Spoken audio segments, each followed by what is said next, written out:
Subscribe to this channel for more health videos every single day, made specifically for you after 60.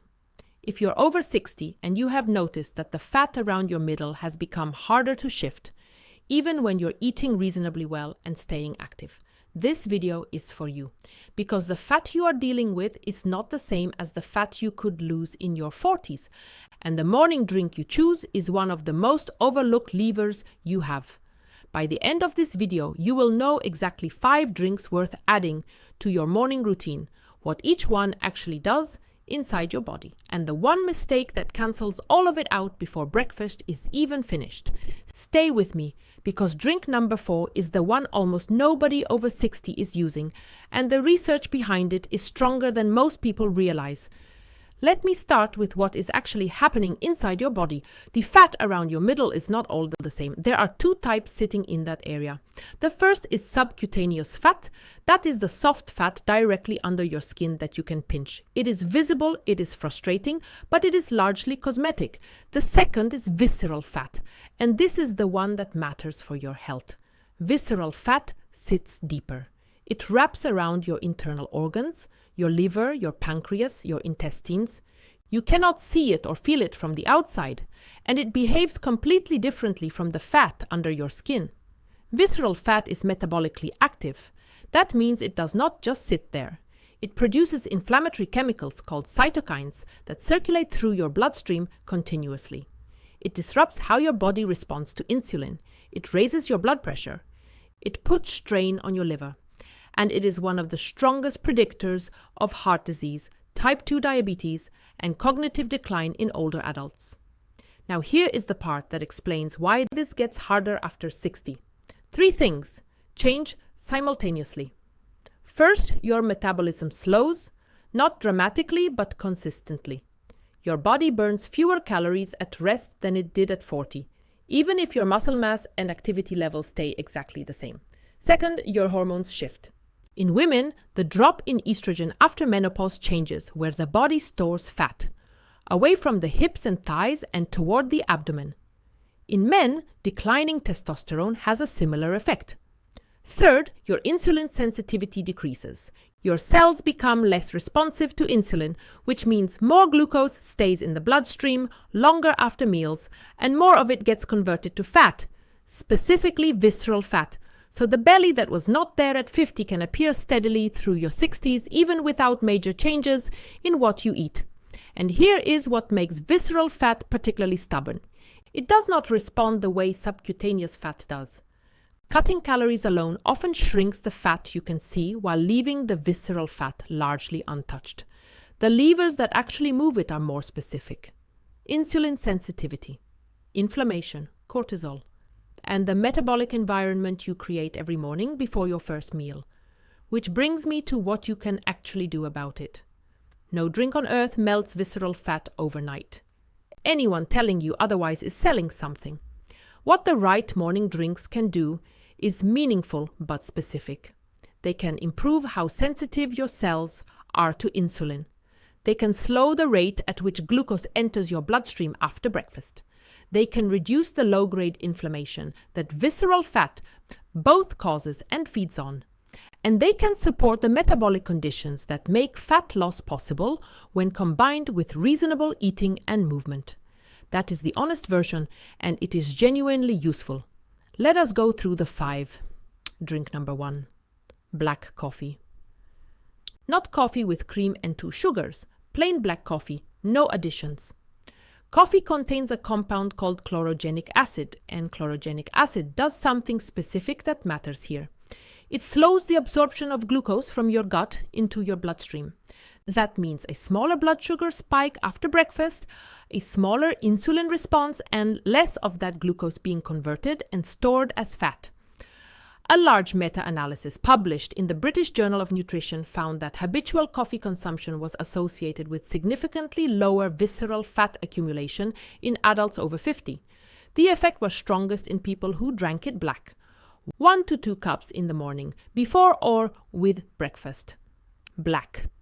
If you cannot tolerate black coffee, a small amount of unsweetened plant milk is acceptable. What you are avoiding is the sugar and the flavored syrups that spike your blood sugar at the exact moment you are trying to keep it stable. There is one more thing worth knowing about coffee and visceral fat specifically. Caffeine stimulates the release of adrenaline, which signals fat cells to break down stored fat and release it into the bloodstream as free fatty acids. The body then uses those fatty acids for fuel. This effect is stronger in a fasted state, which is exactly what you are in when you wake up. Drinking black coffee before breakfast in a fasted state gives you the chlorogenic acid benefit and the caffeine-driven fat mobilization effect at the same time. Drink number 2. Green tea. Green tea contains two things that work together for visceral fat. The first is EGCG, epigallocatechin gallate. That is a catechin, a type of antioxidant that has been shown in clinical trials to increase the rate at which your body burns fat for fuel, specifically targeting abdominal fat.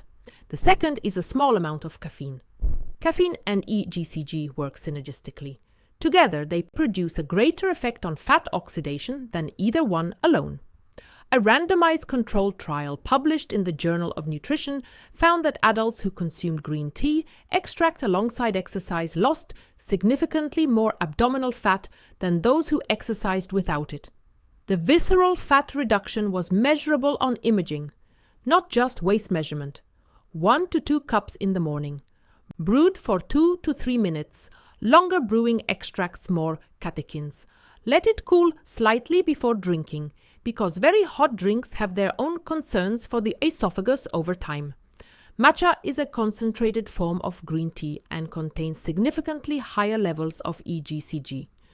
Half a teaspoon whisked into warm water is equivalent to roughly 3 cups of brewed green tea in terms of catechin content. If you already drink coffee in the morning and do not want to add caffeine, green tea or matcha can replace the second cup rather than sitting alongside it. The EGCG effect does not depend on caffeine. It works independently. Drink number 3. Warm lemon water. This is the simplest one on the list and the one with the most modest evidence. I want to be honest about that rather than oversell it. The juice of half a lemon in a glass of warm water, first thing in the morning before anything else. Here is what it actually does. It gets fluid into you immediately after 7 or 8 hours without any. Your thirst signal weakens after 60, so you can wake up meaningfully dehydrated without feeling it. Mild dehydration slows your metabolism slightly, impairs how efficiently your kidneys clear waste, and affects your energy levels in ways that make you less likely to move. Getting fluid in first thing corrects all of that before breakfast. The lemon adds a small amount of vitamin C and potassium. It also makes the water taste like something, which means people actually drink it consistently, and consistency is everything when it comes to morning habits. There is also evidence that adequate hydration improves insulin sensitivity modestly. The mechanism is straightforward. Your cells function more efficiently when they have the fluid they need. Warm lemon water is not a fat burner, but it sets the right physiological conditions for the rest of your morning. Think of it as preparation rather than intervention. There is one additional benefit worth mentioning. Warm water. First thing in the morning stimulates peristalsis, the muscular contractions that move food through your digestive tract. After 60, digestion naturally slows. A warm drink on waking gently activates the system before food arrives. This is part of why this habit appears in traditional medicine systems across dozens of cultures. The mechanism is real even if the specific visceral fat research is modest. Drink number 4, ginger water. This is the one I mentioned at the start, the one almost nobody over 60 is using regularly, despite the research behind it being genuinely strong. Fresh ginger root, about a thumb-sized piece, sliced or grated and steeped in hot water for 5 to 10 minutes. A squeeze of lemon if you want it. Drink it warm. Here is what ginger does specifically for visceral fat and metabolic health. Ginger contains active compounds called gingerols and shogalls.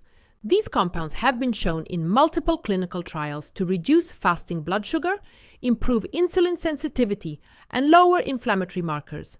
specifically the inflammatory cytokines that visceral fat produces. A randomized controlled trial published in the European Journal of Nutrition found that adults who took ginger daily for 12 weeks had significantly reduced waist circumference, fasting blood sugar, and inflammatory markers compared to the placebo group. Another study found that ginger supplementation reduced body weight and visceral fat index specifically in older adults, not just younger populations. That age-specific finding is why this one belongs on this list for you in particular. The anti-inflammatory effect matters enormously here. Visceral fat and inflammation have a self-reinforcing relationship. Visceral fat produces inflammatory chemicals, those chemicals make fat loss harder, and the cycle continues. Ginger interrupts that cycle from the inflammation side. And there is one more layer. Ginger has been shown to improve gastric motility, the speed at which your stomach empties. This matters for visceral fat because faster gastric emptying means less prolonged insulin exposure after meals, which means less opportunity for glucose to be stored as fat. 1 cup in the morning. Fresh ginger is significantly more potent than powdered ginger for these effects, though a 1/4 teaspoon of good quality. Ginger powder in hot water is a workable alternative if fresh is not available. One caution: if you take blood thinners, including aspirin daily, talk to your doctor before making ginger a daily habit. It has mild blood thinning properties and the combination can be significant. Drink number 5. Apple cider vinegar water. 1 tablespoon of apple cider vinegar in a large glass of water. Drunk before breakfast. The acetic acid in vinegar slows gastric emptying, meaning glucose enters your bloodstream more slowly after breakfast, and the insulin response is smaller and more manageable.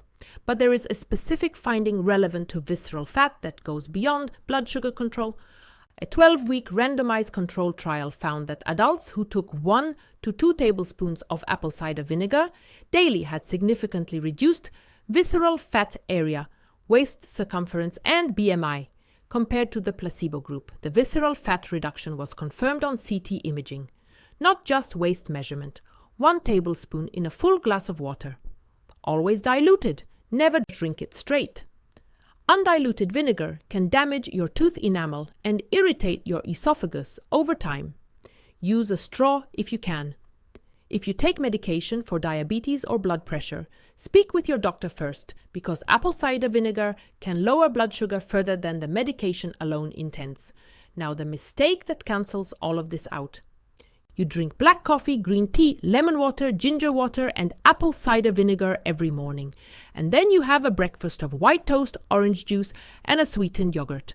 The blood sugar spike from that breakfast overwhelms everything the drinks just did. The insulin response is large. The glucose gets converted and stored. And you are back where you started. The drinks support the right conditions. They do not create them on their own. They have to be paired with a breakfast that does not spike your blood sugar. Eggs, oats with no added sugar, plain Greek yogurt, berries, nuts. The drinks and the breakfast work together. One without the other is half the lever. Let me give you the practical morning routine that puts all 5 together without it feeling like a second job. You do not need all 5 every single day. You need consistency with at least 2 or 3 of them most mornings. Here is the sequence that works. First thing on waking, before anything else, warm lemon water. 1 glass, this rehydrates you and wakes your digestive system. Then ginger water while you prepare breakfast. Steep it the night before in a flask if mornings are rushed. It keeps well overnight and is just as effective cold or rewarmed. Then 1 tablespoon of apple cider vinegar in water just before you eat. This is the blood sugar management step. It needs to go in before food, not alongside it. Then black coffee or green tea alongside or just after breakfast. 1 to 2 cups. That is the full routine. It takes about the same time as making a normal breakfast. None of these require special equipment. None of them are expensive.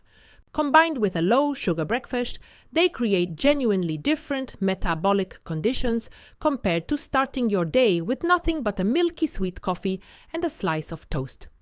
Now let me be direct with you about realistic expectations, because this is where most people get discouraged and quit too early. Visceral fat does not respond to short interventions. The research trials that showed meaningful results ran for 8 to 12 weeks minimum. This is a sustained daily habit, not a 2-week experiment. You will not see the change in the mirror for weeks, possibly months. But here is the important part. Visceral fat responds to these interventions before the external fat does, which means the health benefits: lower inflammation, improved insulin sensitivity, less strain on your liver, are accumulating before you can see anything in the mirror. The scale is also not the right measure here. Visceral fat reduction shows up on waist measurement and on imaging, not always on the scale. A person can lose meaningful visceral fat while their total body weight barely changes, because other things are happening simultaneously. Measure your waist at the level of your navel once a week, same time of day. That is the number that tells you whether visceral fat is moving. Movement matters alongside all of this. Not intense exercise. A 10 to 15-minute walk after each meal has been shown to reduce post-meal blood sugar spikes more effectively than almost anything else you can do for free. Combined with the morning drinks, a short post-meal walk creates a sustained, lower insulin environment through the day, which is exactly the condition under which visceral fat can be reduced over weeks and months. Sleep matters too. Poor sleep raises cortisol. Cortisol drives visceral fat accumulation directly. 7 to 8 hours of sleep is not a luxury. For visceral fat specifically, it is part of the treatment. And stress. Chronic stress keeps cortisol elevated continuously. If the stress in your life is not being managed, the drinks will help at the margins, but they cannot overcome a cortisol system running at full volume around the clock. So the full picture is this: 5 morning drinks that create better metabolic conditions, a low sugar breakfast alongside them, a short walk after meals, adequate sleep, manage stress.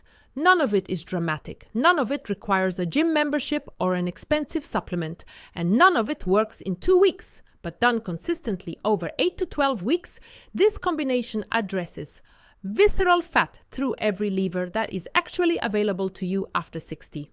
Please talk to your doctor before making changes, particularly if you take medication for blood sugar, blood pressure, or blood thinning. These drinks interact with those medications in ways that matter, and your doctor needs to know. Please subscribe to this channel. I post new videos to help you stay healthy after 60. Thank you for watching. Take care of yourself.